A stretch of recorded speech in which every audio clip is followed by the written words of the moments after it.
le Saint-Esprit viendra sur toi et la puissance du Très-Haut te couvrira de son ombre. C'est pourquoi le saint enfant qui naîtra de toi sera appelé fils de Dieu. Arrêtez-vous un petit peu là. Alléluia. Amen. Marie. Vous entendez la réponse que l'ange a donnée à Marie. Il lui a dit, tu seras recouvert par l'Esprit Saint. Et tu auras un fils dans ton ventre. Cela veut dire que le Saint-Esprit est descendu et a produit un miracle. C'est pour cela que l'ange avait dit à Marie, cet enfant sera appelé fils de Dieu. C'est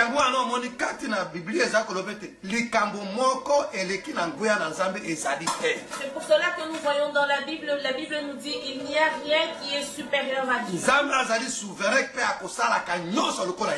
Le Seigneur est souverain et lui il fera toutes choses. Et lui, il a rempli Marie par l'Esprit Saint. Et il lui a donné un enfant dans son ventre.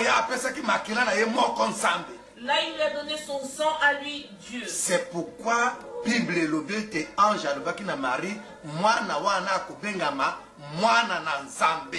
C'est pour cela que la Bible dit que l'ange avait dit à Marie, cet enfant sera appelé enfant de Dieu.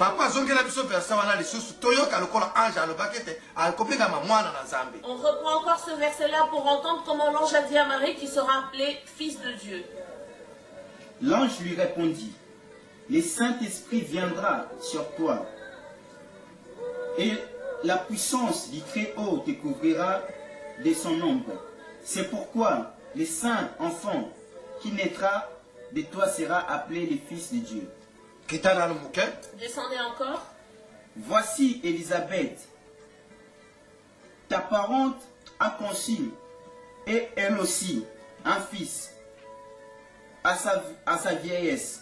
Et celle qui était appelée stérile est dans son 6e mois, car rien n'est impossible à Dieu. Okay. Arrêtez-vous là. Alléluia. Amen.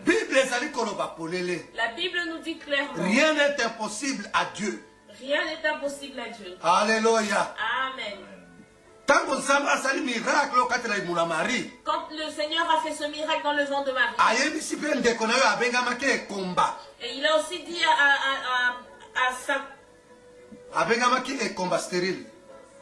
à sa parente qui était là, qui était appelée stérile. Elle ne pouvait pas enfanter.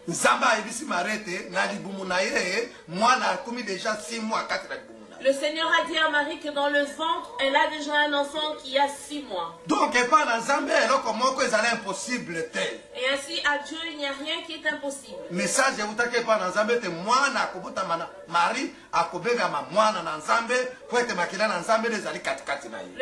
est venu à Marie disant que le fils que tu enfanteras sera appelé fils de Dieu, car c'est le sang de Dieu qui est en lui. Alléluia. Amen. Yango soki okoza na badute okoza ba coordonner nanga pona kotuna nanga pona tena makina na Yesu Kristo pour to zali na tango na ko développer yango tango molaite. Et ainsi, si tu auras des doutes, tu peux avoir mes coordonnées pour me poser des questions sur le sang de Jésus. Nous pouvons débattre parce que nous n'avons pas assez de temps pour bien rentrer dans la profondeur de cela. Kasi lelo na yebisi yo ete makila na Yesu Kristo ezaki kuvute pa na Nzambe ye moko yango wana abengami mwana na Nzambe. Et aujourd'hui, je te dis que le sang de Jésus-Christ vient de Dieu lui-même. C'est pour cela qu'il est appelé Fils de Dieu. Alléluia. Amen. Sikoyo makila yango ekosalaka nini? Litomba yango ezali nini epai na moto? Et maintenant, quel est le rôle de ce sang? Qu'est-ce qu'il peut faire à l'être humain? Alléluia. Amen. Makila na Yesu Kristo litomba na yango ezali kosukola biso kati na masumu nyonso tozana yango. Le sang de Jésus-Christ, son œuvre, son travail, c'est de nous laver de toute impureté, de tout péché que nous avons.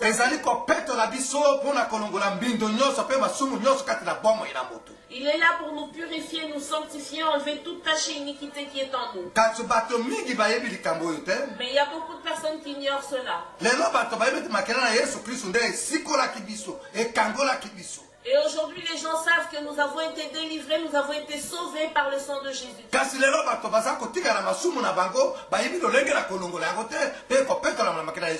Et aujourd'hui, les gens sont là avec leurs péchés, ils ne savent pas comment faire pour que les péchés puissent les quitter. Je vais te donner un exemple que nous voyons ici sur cette terre. Nous connaissons du savon avec lequel nous lavons les vêtements ou le corps.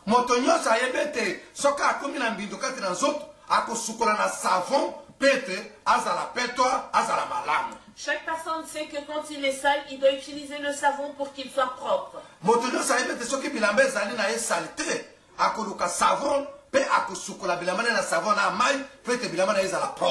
Et chaque personne sait que quand ses habits sont sales, il va prendre le savon et de l'eau, laver ses habits afin que ses vêtements puissent être propres. Même si les gens connaissent cela,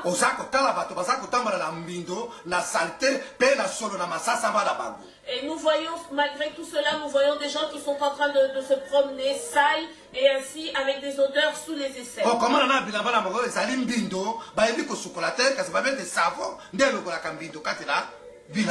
Et tu les vois, ils sont vraiment sales avec des mauvaises odeurs, les vêtements sont dégueulasses, mais pourtant ils savent que c'est le savon qui peut arranger cela. C'est pareil chez les chrétiens. Nous savons que c'est le sang de Jésus-Christ qui enlève le péché dans la vie d'un homme.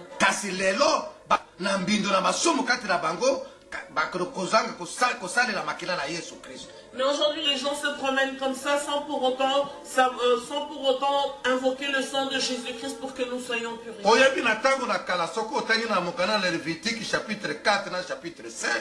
Nous savons à l'époque, si nous lisons dans le livre de Lévitique,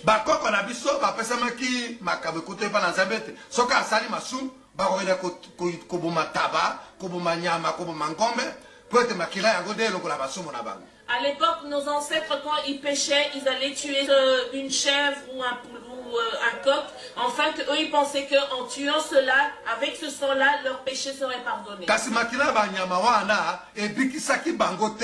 Mais le sang de ces animaux-là ne les avait pas sauvés.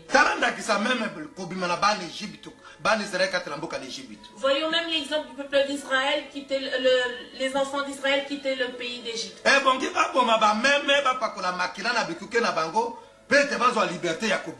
Ils devaient tuer des agneaux et peindre leurs portes avec du sang pour qu'ils puissent sortir de ce pays. L'ange est passé. Et leur maison a été protégée. Parce que le sang de l'agneau a été peint sur leur porte.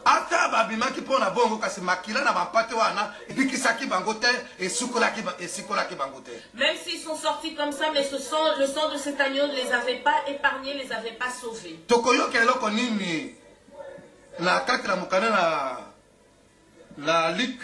Et nous allons la première Pierre, chapitre 1, verset 19. Nous allons voir dans le livre de 1er Pierre. Dans le livre de 1er Pierre. Chapitre à Liboso. Premier verset. Chapitre à Liboso, verset 19. Premier chapitre, verset 19. Bible que nous dit la Bible?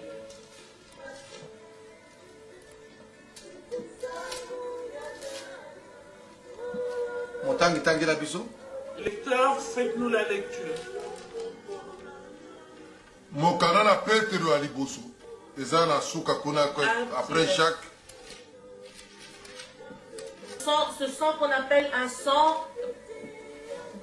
Le sang précieux. Le sang précieux. Bon, quand la Bible, Bible. Il n'y a aucun sang qui est appelé le sang précieux à part le sang de Jésus. Qui est appelé le sang précieux. Alléluia. Amen. Adama, Isaac, ont été emprisonnés par le diable parce que son sang avait été versé. Alléluia. Amen. Donc,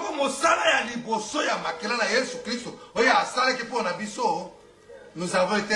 Amen. Vous avez la Bible 2 secondes? Oui. Bon, ça va. Alléluia. Amen. Bible La Bible dit que